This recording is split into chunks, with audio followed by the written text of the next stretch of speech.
La première a été initiée pour assurer le financement des OMD, des objectifs du millénaire pour le développement. Et comme vous savez, en cette année, nous allons faire le bilan de l'exécution des OMD, puisque c'était de 2000 à 2015. Et en même temps que nous sommes en train de faire le bilan, nous avons élaboré les objectifs de développement durable. Et ces objectifs de développement durable constitueront l'ossature du programme de développement que nous allons adopter en septembre 2015 à l'occasion du 70e anniversaire des Nations Unies. Et ce programme doit être financé. Donc c'est pour examiner les modalités de financement de ce nouveau programme que cette troisième conférence internationale sur le financement du développement a été organisée. Le Bénin a joué un rôle de premier plan dans les négociations parce que le Bénin assure la présidence des PMA.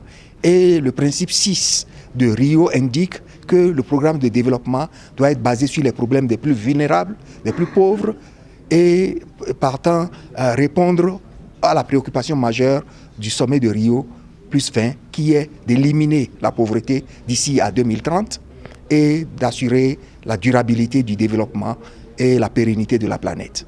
Donc nous avons examiné au cours de cette conférence les modalités de financement à tous les niveaux. Premièrement, la mobilisation des ressources internes, ensuite les ressources internes privées et publiques, et ensuite l'aide publique au développement et le rôle que l'aide publique au développement doit jouer dans une circonstance très particulière, puisqu'il y a eu une crise en 2008 qui a affaibli l'ensemble de l'économie mondiale et l'aide publique au développement est en train de baisser. À ce point que certains même parlent de la fin de l'ère de l'aide publique au développement. Donc, ce que nous avons fait, c'est d'identifier les points d'application où l'aide publique au développement sera le plus efficace. Et comme il s'agit d'éliminer la pauvreté, on a identifié les pays les plus pauvres comme les points focaux, les points d'application de l'aide publique au développement. Parce que c'est les pays où il y a une grande proportion de la population, près de 50% en moyenne, de la population qui est en dessous du seuil de pauvreté, et c'est les pays qui ont le moins de moyens de réaliser les mesures qu'il faut pour financer les mesures qu'il faut pour éliminer la pauvreté. Donc, la communauté internationale a dit, en dépit des difficultés que nous avons, nous allons focaliser l'aide publique au développement sur les pays les plus pauvres. Et les pays les plus pauvres auront aussi une responsabilité. Parce qu'on dit, quelles que soient les circonstances, la responsabilité primordiale pour l'élimination de la pauvreté, pour le développement, repose sur les gouvernements nationaux. Donc c'est aux gouvernements nationaux qu'il importe de mettre en place les stratégies qui vont permettre, et on appelle ça l'appropriation du développement national. C'est aux gouvernements nationaux qu'il convient maintenant de mettre en place les stratégies que la communauté internationale va financer pour aider à éliminer la pauvreté. Et pour une fois, la communauté internationale s'est donné la responsabilité d'éliminer effectivement la pauvreté, de faire tout pour éliminer la pauvreté, parce qu'on a remarqué, et la crise de Ebola a servi de leçon à cela, on a remarqué que la menace à l'humanité peut venir de ceux qu'on a laissés de côté. C'est pour ça que le mot d'ordre qui a été adopté après le sommet de Rio, c'est ne laisser personne sur les quais. Il faut que tout le monde puisse avoir droit à une vie décente, dans la dignité. Donc c'est de cela qu'il s'agit. Et les modalités de financement, comment faire pour que les finances publiques, les finances privées, tous ceux qui peuvent contribuer à régler les problèmes de pauvreté, à régler les problèmes de dérèglement climatique, que tout cela soit mis à contribution pour pouvoir régler les problèmes. Donc la contribution du Bénin a été d'articuler de façon très claire ce qui est important pour les PMA. Parce que nous sommes le porte-parole des PMA. Nous avons négocié au nom des PMA. Et nous avons réussi à mettre des choses très claires, à exprimer des demandes très claires envers la communauté internationale, demandes qui ont été acceptées presque, puisque le document final n'est pas encore adopté, mais je sais ce qu'il y a dans ce document pour aider au développement des pays les plus pauvres. Et si on veut en arriver aux détails sur les choses que nous avions obtenues, qui sont déjà dans le document et qui attendent seulement de recevoir le coup de marteau sur la table de décision, il y a le fait que la communauté internationale accepte le principe d'accorder au moins 0,20% du PNB des pays développés comme aide au développement aux pays les plus pauvres. Et chaque partenaire au développement considérera la possibilité d'octroyer au moins 50% de son enveloppe d'aide au développement aux pays les plus pauvres. Ensuite, on a demandé à obtenir 50% de l'aide au commerce, les mesures qui sont prises pour favoriser le commerce, parce que le commerce est considéré comme un moteur du développement.